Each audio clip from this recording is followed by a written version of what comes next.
आप लोगों को आज फिर से स्वागत करता हूं और सभी को बताना चाहता हूं कि हिस्ट्री का सबसे इम्पोर्टेंट टॉपिक जो वैदिक सभ्यता है उसके बारे में जानेंगे।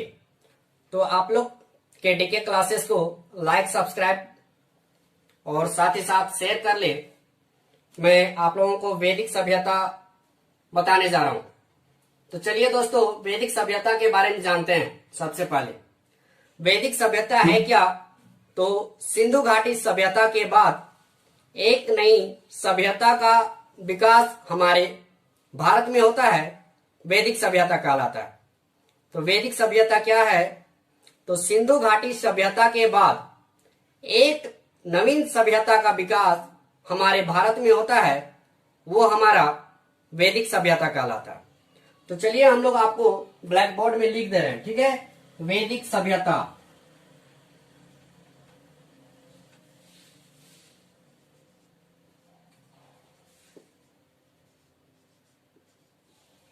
वैदिक सभ्यता।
है ना, सभी लिख लेंगे।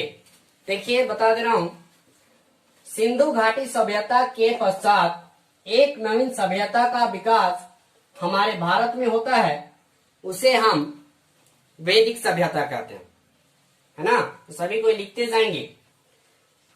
वैदिक सभ्यता को दो भागों में बांटा गया है। सभी को क्या करेंगे, कॉपी में नोट्स बनाते जाएंगे, है ना। वैदिक सभ्यता को दो भागों में बांटा गया है, ठीक है। लिख दे रहा हूं मैं अपने ब्लैक बोर्ड में, वैदिक सभ्यता को दो भागों में बांटा गया है।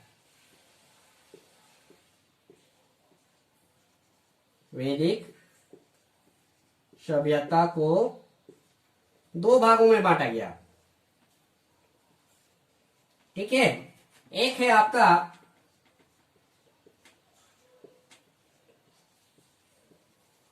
ऋग्वैदिक काल और दूसरा है हमारा उत्तर वैदिक काल,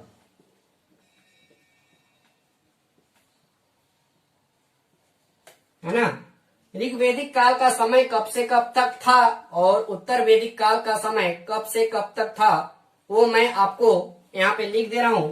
सभी क्या करेंगे, नोट्स बनाएंगे, है ना। तो ऋग्वैदिक काल का समय क्या था, 1500 से लेके 1000 ईसा पूर्व था, है ना। और एक क्या है, उत्तर वैदिक काल का समय कब से कब तक था, तो आपका 1000 से लेके 600 ईसा पूर्व था, 600 ईसा पूर्व था। अब हम लोग जानेंगे क्या ऋग्वैदिक काल का समय, है ना। 1500 से लेके 1000 ईसा पूर्व के बीच में क्या क्या घटनाएं हुई, आर्य लोग कहाँ आए, कहाँ बसे, है ना। ये सभी चीजों के बारे में हम लोग विस्तार से जानेंगे। तो आप लोग मेरे वीडियो को क्या कीजिए, लाइक, सब्सक्राइब कीजिए। तो चलिए दोस्तों, अब हम लोग जानेंगे ऋग्वैदिक काल के बारे में, है ना। मैं आपको बता दिया हूँ ऋग्वेदिक काल का समय। तो ऋग्वेदिक काल का समय मैं फिर से एक बार बता देना चाहते हैं। तो ऋग्वेदिक काल का समय आपका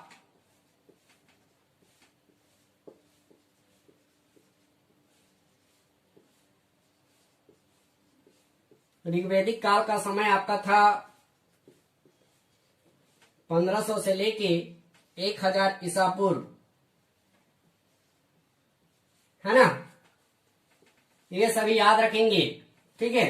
तो ऋग्वेदिक काल में ही, है ना, क्या हुए थे, आर्य लोग पंजाब और अफगानिस्तान में आकर बसे। ये बहुत इंपॉर्टेंट है, सभी को लिखते जाएंगे।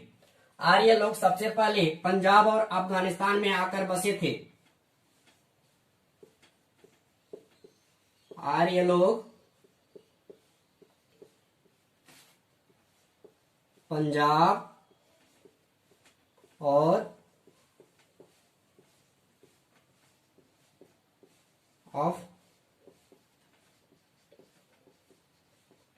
अफगानिस्तान में आकर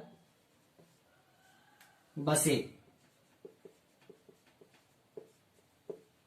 नंबर 3 फैक्ट मैं बताना चाहता हूं कि मैक्स मुलर ने, है ना, मैक्स मुलर ने माना कि आर्यों का जो आगमन हुआ था वो हमारे भारत में मध्य एशिया से हुआ था, है ना। आर्यों का जो आगमन हुआ हमारे भारत में वो मध्य एशिया से हुआ था। ये किसने माना, तो मैक्स मुलर ने माना था, ठीक है। उसके बाद दयानंद सरस्वती ने माना कि आर्यों का जो आगमन हुआ था वो तिब्बत के क्षेत्रों से हुआ था, ठीक है। ये फैक्ट मैं लिख दे रहा हूं आप लोगों के लिए, ठीक है।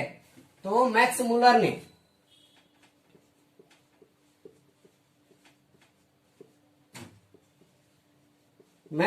ने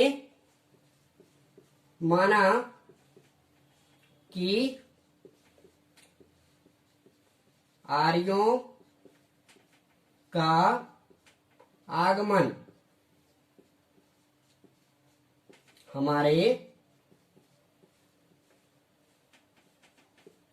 भारत में मध्य एशिया से हुआ था, ठीक है। नंबर 4 मैं बताना चाहता हूं दयानंद सरस्वती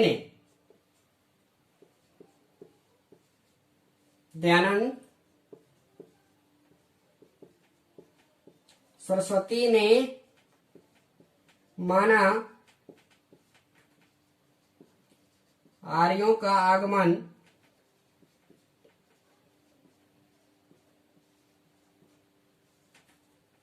तिब्बत के क्षेत्रों से हुआ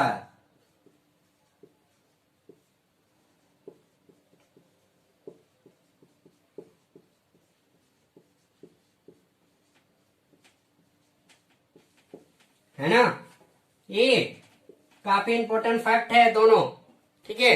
लेकिन सबसे ज्यादा प्राथमिकता मैक्स मुलर वाला जो दिया है ना, मध्य एशिया।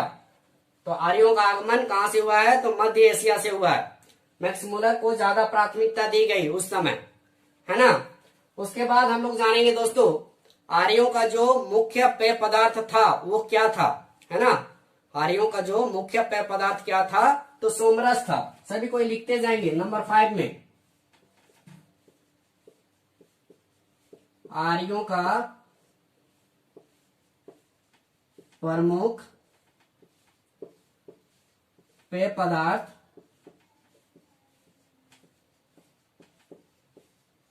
सोमरस था, है ना। नंबर 6 में लिखेंगे।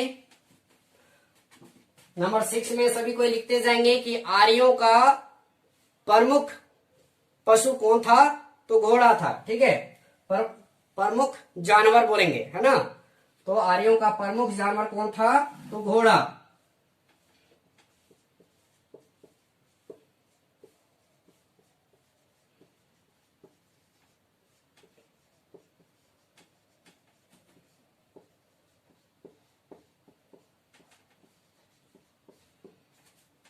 आर्यों का प्रमुख जानवर कौन था? तो घोड़ा था। ठीक है, सभी को क्या करेंगे?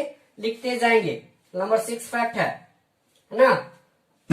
उसके बाद मैं बताना चाहता हूं नंबर 7 में। नंबर 7 में आर्यों का मनोरंजन का केंद्र क्या था? तो आर्यों का मनोरंजन का केंद्र क्या था? संगीत था, है ना, घुड़सवारी था, है ना, रथ दौड़ था। तो ये सारी चीजें आर्य लोग क्या करते थे? मनोरंजन का केंद्र मानते थे। ठीक है, तो मनोरंजन का केंद्र किसे माना उन लोगों ने? तो संगीत को। आर्यों का मनोरंजन का केंद्र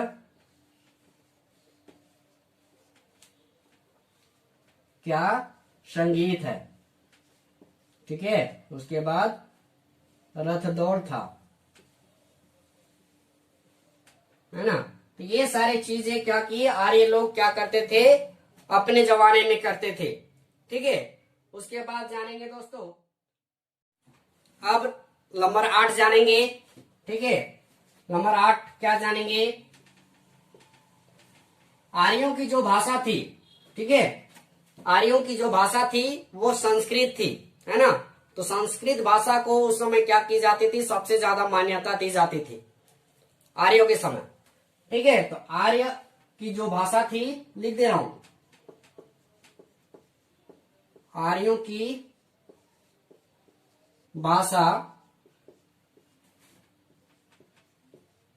संस्कृत थी। फिर नंबर 9 जानेंगे। नंबर 9 जानेंगे क्या? आर्यों के समय, है ना, जो महिलाएं शादी विवाह नहीं करती थी, है ना, अविवाहित रहती थी, उसे हम अमाजू कहते थे, है ना। आर्य काल के समय जो महिलाएं शादी नहीं करती थी, है ना, अविवाहित रहती थी, उसे हम अमाजू कहते थे। तो सभी को लिखते जाएंगे। ठीक है,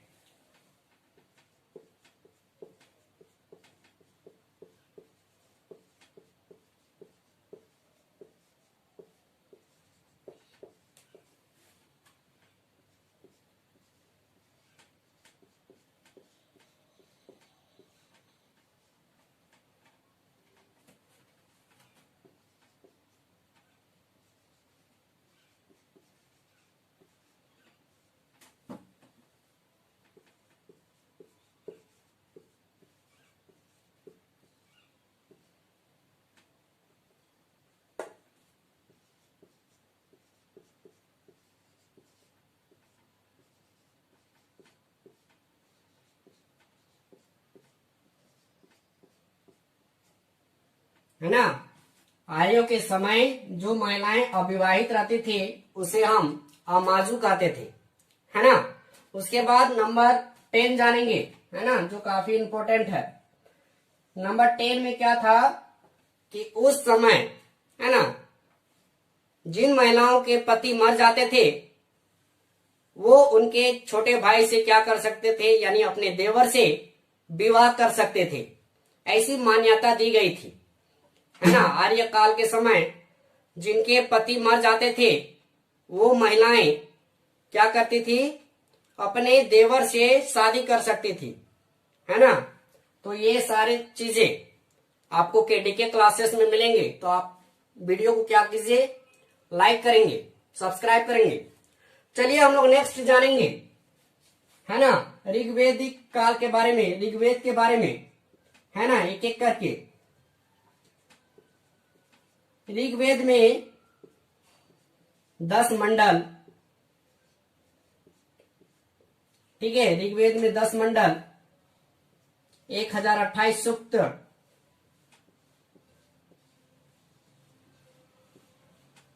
ठीक है, और ऋचाएं बोलेंगे ना, ऋचाएं होती थी 10,580। ये ऑप्शन में नहीं होगा, तो ये सेकेंड वाला याद रखेंगे, 10,462। ठीक है, ये दोनों में कोई एक आएगा तो आपको क्या करना है? टिक करना है ना। उसके बाद ऋग्वेद में गंगा नदी को एक बार जबकि यमुना नदी को 3 बार वर्णन किया गया है। तो सभी को लिखते जाएंगे। ऋग्वेद में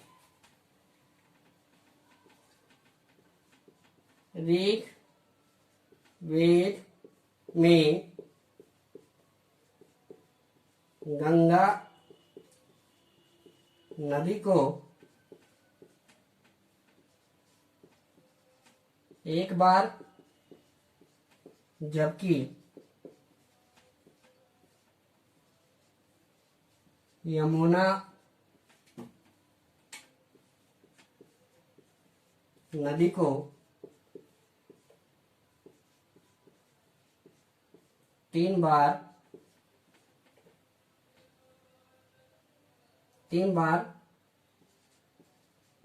वर्णन किया गया है।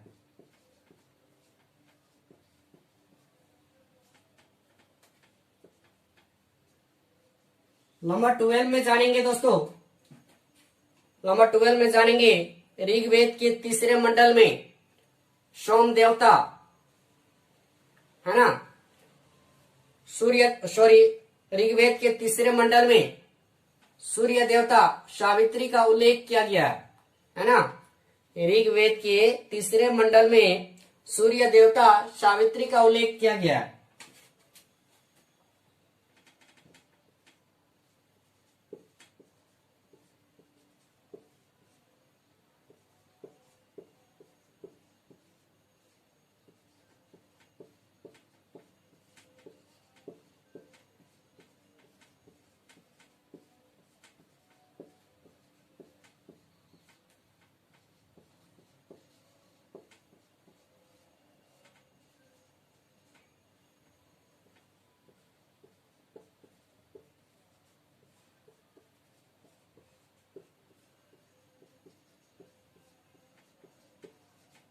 ऋग्वेद के तीसरे मंडल में सूर्य देवता सावित्री का उल्लेख किया गया है ना।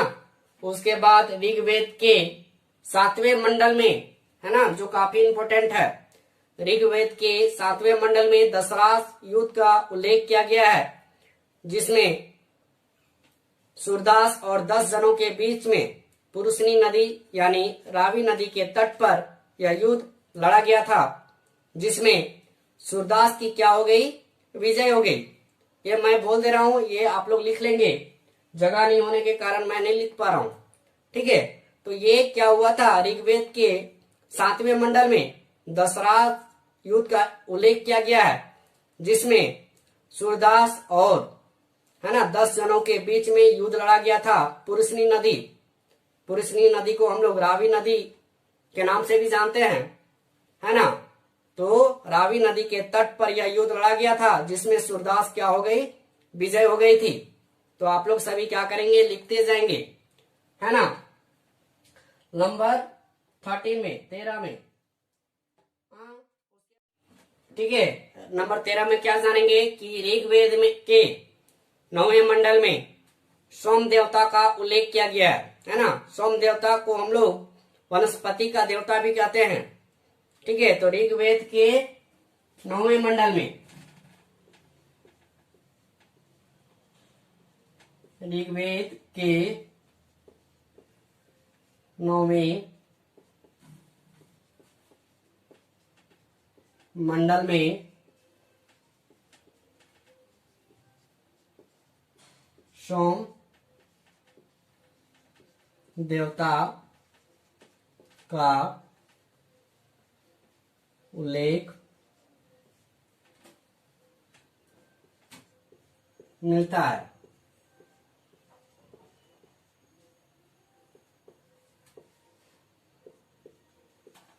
ठीक है, ऋग्वेद के 9वें मंडल में सोम देवता का उल्लेख मिलता है ना। तो सोम देवता को हम लोग वनस्पति का देवता भी कहते हैं, सभी को लिखते जाएंगे, है ना। और ऋग्वेद के सबसे प्रमुख नदी सरस्वती को माना जाता था, है ना। ऋग्वेदिक काल के समय सबसे प्रमुख नदी और पवित्र नदी, है ना, सरस्वती नदी को माना जाता था। तो लिख लेंगे नंबर 14। ऋग्वेद में सबसे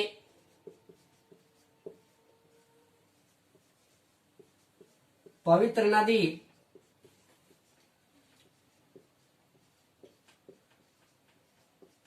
सरस्वती को माना जाता था। ठीक है, ऋग्वेद में सबसे पवित्र नदी सरस्वती को माना जाता था। ये काफी इंपॉर्टेंट है ना। आपके जितने भी प्रतियोगी परीक्षाएं होती है उन लोगों के लिए, है ना, ये सारे जितने भी प्रश्न हैं सभी महत्वपूर्ण है ना।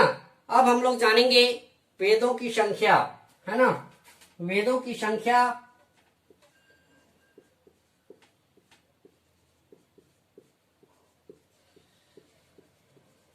वेदों की संख्या 4 है। ठीक है, याद रखेंगे सभी कोई। ऋग्वेद, यजुर्वेद, सामवेद और लास्ट में है आपका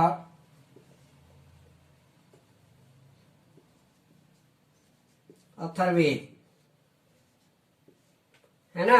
हम लोग ऋग्वेद के बारे में जान गए। यजुर्वेद के बारे में थोड़ा सा जान लेते हैं जो काफी इंपॉर्टेंट है। तो यजुर्वेद में गद और पद का वर्णन है।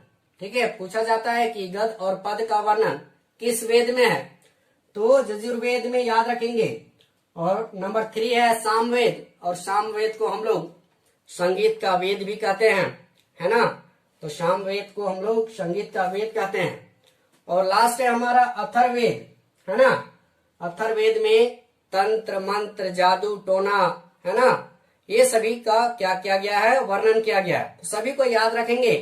और सबसे पुराना वेद हमारा क्या है, ऋग्वेद। और सबसे नया, है ना, सबसे नया वेद क्या है, तो अथर्ववेद। सभी कोई लिख लेंगे, है ना। सबसे पुराना वेद क्या है, तो ऋग्वेद। और सबसे नया का वेद क्या है हमारा, तो अथर्ववेद, है ना। उसके बाद क्या की गई है, महाभारत, है ना। महाभारत का सबसे पुराना नाम क्या है, तो सभी कोई लिख लेंगे।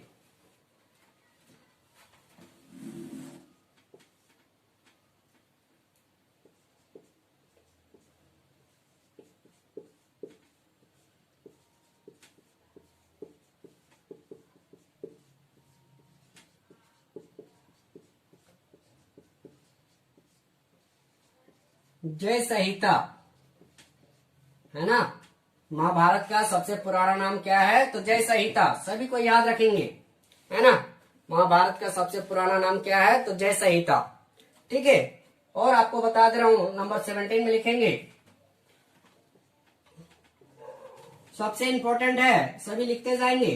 वेदांगों की संख्या कितनी है,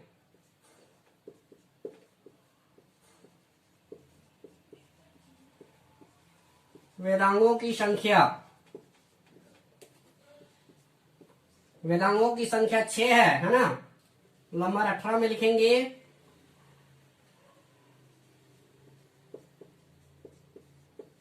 पुराणों की संख्या,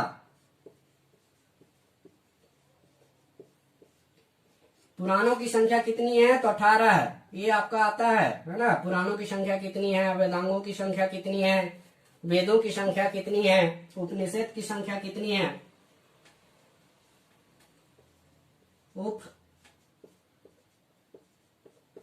उपनिषदों की संख्या, उपनिषदों की संख्या कितनी है, तो 108। सभी को लिख लेंगे, है ना। ये काफी इंपॉर्टेंट है।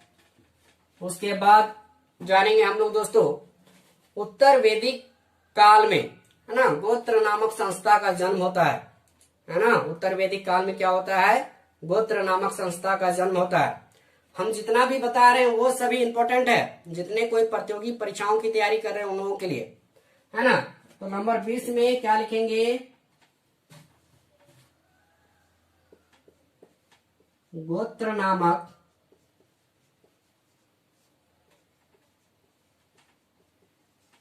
संस्था का जन्म, गोत्र नामक संस्था का जन्म उत्तर वैदिक काल में हुआ।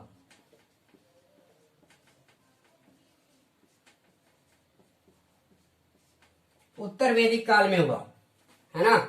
यदि हमारा यह आप लोगों का अच्छा लगे, है ना, हिस्ट्री का यह इंपॉर्टेंट टॉपिक, तो आप लोग मेरे वीडियो को लाइक सब्सक्राइब करना ना भूलें।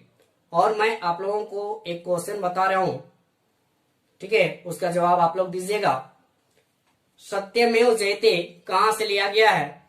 तो सभी कोई हमारे कमेंट बॉक्स में क्या करेंगे, आंसर देंगे, है ना। तो सत्यमेव जयते कहां से लिया गया, ये मैं नहीं बताऊंगा, ठीक है। ये आप लोग क्या करेंगे, हमारे कमेंट बॉक्स में आंसर देंगे, है ना। तो हमारा वीडियो अच्छा लगे तो आप लोग लाइक सब्सक्राइब और शेयर करना ना भूलें। Thanks for watching.